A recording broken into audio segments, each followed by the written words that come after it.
দেখুন পানিটা এখন সুন্দরভাবে আসতেছে এবং এই সাইডে সাদা পানি, এজন্য সাদা পানির জন্য রংটা এধারে এসে ছড়িয়ে যাচ্ছে, এজন্য রংটা একটু কম বোঝা যাচ্ছে। ইজি লাইফ 24 এর পক্ষ থেকে সবাইকে স্বাগতম।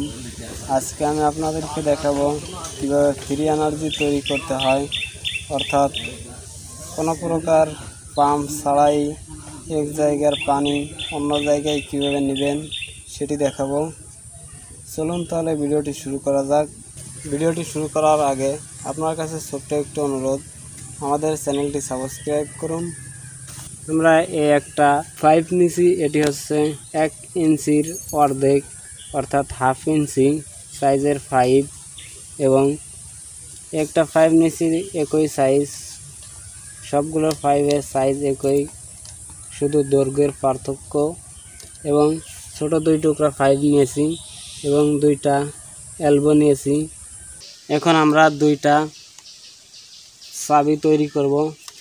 চাবি তৈরি করার আগে আমরা এই পাইপের ভিতরে 1 ইঞ্চি পরিমাণের একটু মাটি ঢুকিয়ে নেব, কারণ আগুনের সেকা লেগে পাইপটি বেঁকা হয়ে যেতে পারে, এজন্য মাটি ভরে দিচ্ছি।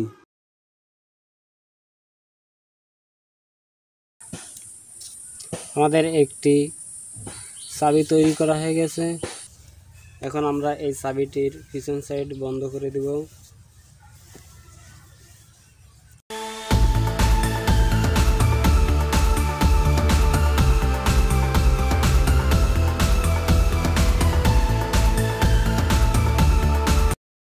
আমাদের 2টা চাবি তৈরি করা হয়ে গেছে। এখন এই চাবি 2টার ভিতর আমরা মাটি দিয়ে আটকিয়ে দেব। আমরা এরকমভাবে চাবির ভিতরে অর্থাৎ নিচে যেটুক ছোট জায়গা আছে এটুকে পুরোটুকুই মাটি দিয়ে ভরে দেব, যাতে করে পানি কোনোভাবে লিক না হইতে পারে। এরকমভাবে আমরা 2টা চাবিতে করে দেব। আমাদের যে বড় পাইপটা দিয়ে পানি আসবে সেই পাইপটা আমরা এখন দড়ি দিয়ে বেঁধে নিচ্ছি।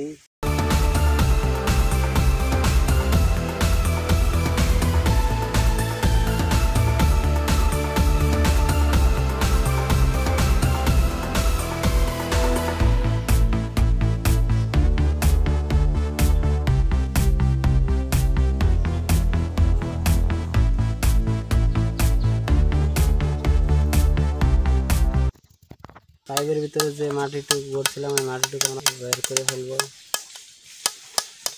এখন আমরা এলবো লাগাবো। এলবো একটু ঢিল হয়, এজন্য আমরা এলবো লাগানোর আগে একটু টেপ মেরে নিব।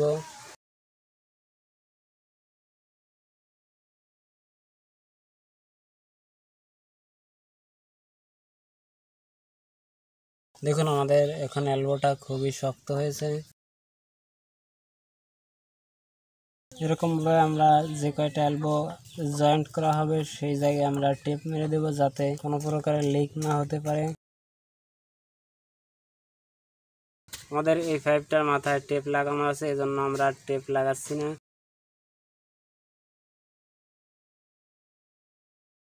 এখন আমরা বাইরের থেকে টেপ লাগিয়ে দিচ্ছি।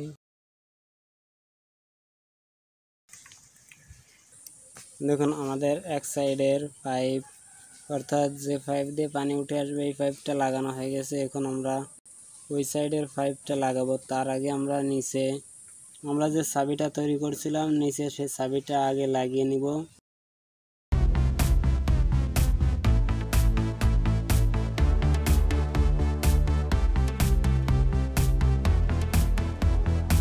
আমাদের এইখানে আমরা একটা টিউব দিয়ে আটকে দেবো, এজন্য আমরা টাই 2টা আগেই ভরে রাখলাম। এখন আমরা পাইপটিতে পানি ভরে দিচ্ছি।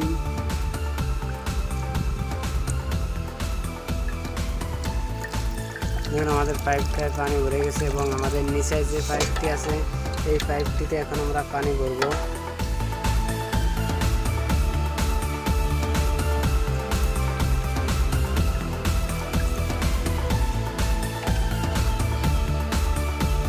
এখন আমরা এই পাইপটি লাগিয়ে নেব।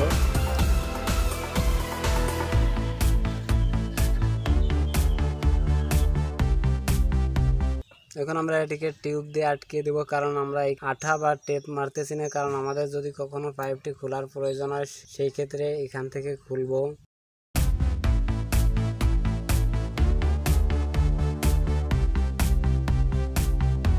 এখন আমরা এখানে টাই লাগিয়ে দিচ্ছি।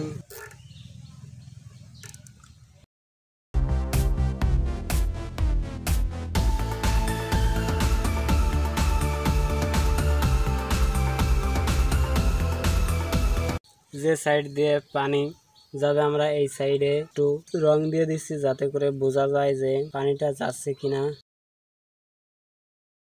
এখন আমরা রংটা মেশাই দিচ্ছি। নিচে যে চাবিটা আছে আমরা এই চাবিটা এখন খুলে দেব।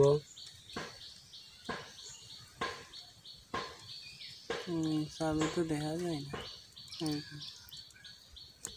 নীল রং করেছে।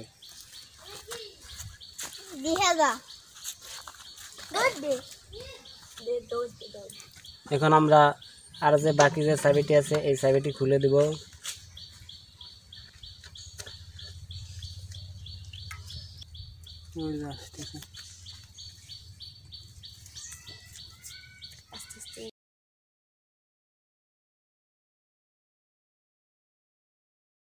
দেখুন পানিটা এখন সুন্দরভাবে আসতেছে এবং এই সাইডে সাদা পানি, এজন্য সাদা পানির জন্য রংটা এধারে এসে ছড়িয়ে যাচ্ছে, এজন্য রংটা একটু কম বোঝা যাচ্ছে।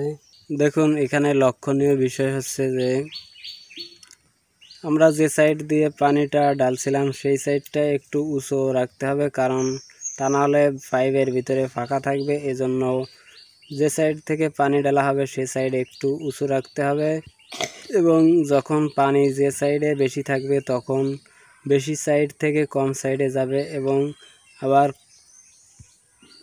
কম সাইডে যখন পানি বেশি হয়ে যাবে তখন আবার ওই কম সাইড থেকে আবার পিছনের দিকে আবার ব্যাক আসবে। অর্থাৎ যে সাইডে যখন পানি বেশি হবে সেই সাইড থেকে পানি বের হতে থাকবে। আমরা দেখব যে যদি ডান সাইডে পানি বেশি হয়, অর্থাৎ পুকুরে যদি পানি বেশি হয় তাহলে খালে বের হবে কিনা সেটি আমরা দেখব। এজন্য আমরা বাম সাইড থেকে পানি নিয়ে ডান সাইডে ঢেলে দেখব। এখন দেখুন বাম সাইডে পানির পরিমাণ কম, এজন্য বাম সাইডেও পানি আসতেছে। আমরা এখানে একটু সাদা পানি নিয়েছিলাম যাতে কালারটি ভালো মতো দেখা যায়। দেখুন পানিটা আস্তে আস্তে নীল হয়ে যাচ্ছে, এবং ডান সাইডে যে পানি আছে এই পানির থেকে বাম সাইডে পানিটি যত সময় সমান সমান না হবে এত সময় আসতে থাকবে। দেখুন আমরা মনে করি যে বাম সাইডে যে ডিশটি আছে এই ডিশটি নদী অথবা খাল, এবং ডান সাইডে যে ডিশটি আছে এটি পুকুর। যখন নদী বা খালে জ্বর আসবে তখন পুকুরে পানি ভরে যাবে, এবং যখন নদী বা খালে জ্বর ছেড়ে ভাটি আসবে তখন পুকুর থেকে আবার পানি বের হয়ে যাবে। এরকমভাবে পুকুরের ভিতরও জ্বর ভাটা হতে থাকবে, এবং জ্বর ভাটা হলে আপনাদের পুকুরে যে ডিমওয়ালা মাছগুলো আছে এগুলো বাচ্চা ফোটাতে পারবে, এবং এখান থেকে আপনিও লাভবান হতে পারবেন। আমাদের ভিডিওটি যদি একটু হলে ভালো লাগে তাহলে ভিডিওটি লাইক, কমেন্ট এবং শেয়ার করতে ভুলবেন না।